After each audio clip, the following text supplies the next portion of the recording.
साथियों नमस्कार। Political track series की एक नई वीडियो में आपका स्वागत है। आज बात करेंगे यूपी राजनीति की।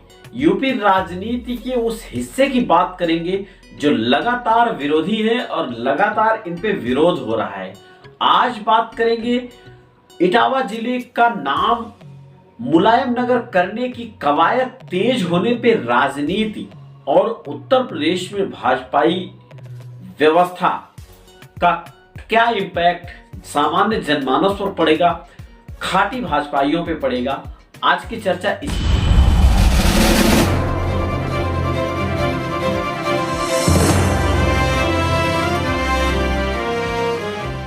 पिछले दिनों मुलायम सिंह यादव को मरणोपरांत पद्म विभूषण पुरस्कार से सम्मानित किया गया।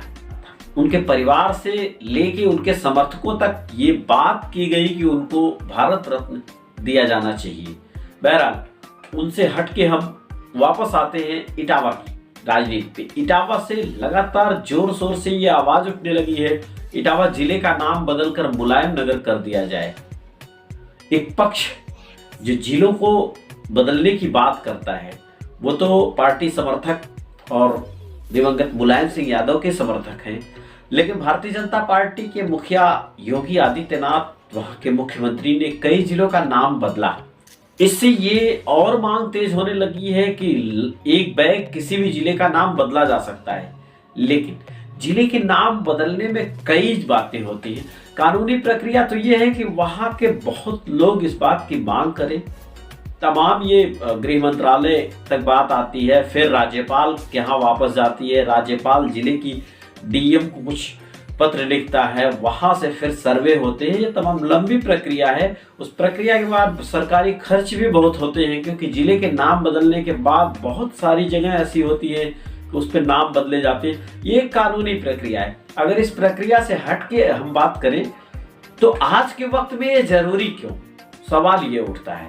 वो भी जब भारतीय जनता पार्टी की सरकार हो राज्य में और केंद्र में, तो आखिर ऐसा क्या एक बैग हो गया कि मुलायम सिंह यादव के ऊपर इतनी मेहरबान हो गई ये सरकारें, केंद्र की और राज्य की। ये सवाल उठता है। लाजिमी इसलिए है क्योंकि जिस दिन हमने देखा कि इनको पद्म सम्मान की घोषणा हुई, उसी दिन लगातार फेसबुक पे इनके खिलाफ बहुत सारे कमेंट्स आने लगे।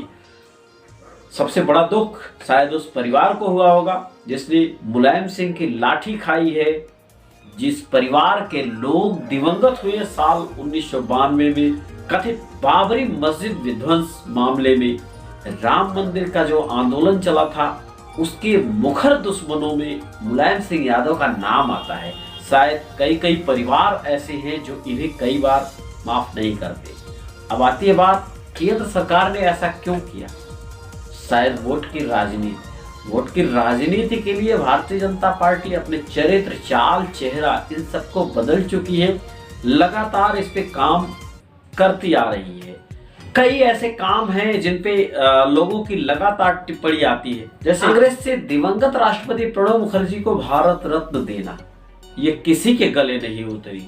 सरदार पटेल की सबसे बड़ा स्टेचू बनवाना, ये भी किसी के गले नहीं उतरा। और अब मुलायम सिंह यादव को पद्म सम्मान देना, पद्म विभूषण से सम्मानित करना, ये भी किसी के गले नहीं उतर पा रही। लेकिन अब इनकी मंशा क्या है? सरसरी नजर से तो ये समझ में आता है वोट बैंक की पॉलिटिक्स है। ओबीसी वोट में शेरवारी की लगातार पिछले एक दशक से उस पर भाजपा काम कर रही है, क्योंकि उनको लगता है ओबीसी वोट हमारे लिए कारगर होगा। हालांकि यही वोट बंटा भी है, खास करके उत्तर प्रदेश में इसमें बड़ा बंटवारा हुआ है। तमाम पार्टियां दावा करती हैं कि हम ओबीसी के सबसे बड़े हितैषी हैं। इसमें भाजपा और भाजपाई सोच, खास करके इन निजामों की सोच कहां जाके फिर बैठती है, ये वक्त बताएगा। क्योंकि राज्य की विधानसभा के पहले लोकसभा साल 2024 का चुनाव सिर पे है। भाजपाई राजनीति किस करवट क्यों, इसका मतलब, मकसद और जरूरत क्या है, जरा आप भी बुनते रहिए। हमारी पत्रकारिता का सहयोग भी करते रहिए। समय, शोध, श्रम, संसाधन हम आपके ज्ञान अर्जन के लिए लगाते हैं। आपको ऐसी बातों को बताने की कोशिश करते हैं रिसर्च करके, ताकि आप समझ पाएं, उन विमर्श में जुड़ पाएं, आपके लिए कुछ ज्ञानवर्धन हो सके। हम एंटरटेन नहीं करते। आज ही हमारी मुहिम का हिस्सा बनिए। आप जिस हिसाब से जुड़ना चाहें हमारे साथ जुड़े। यूट्यूब ने हमें ज्वाइन बटन और थैंक्स बटन दोनों ऑप्शन दिया है, उस पर हमें सखा सारथी संरक्षक के तौर पे ज्वाइन कर सकते हैं। मिलते हैं किसी दूसरे कंटेंट के साथ। बने रहिए, बहुत ध्यान से रहिए। धन्यवाद, नमस्कार।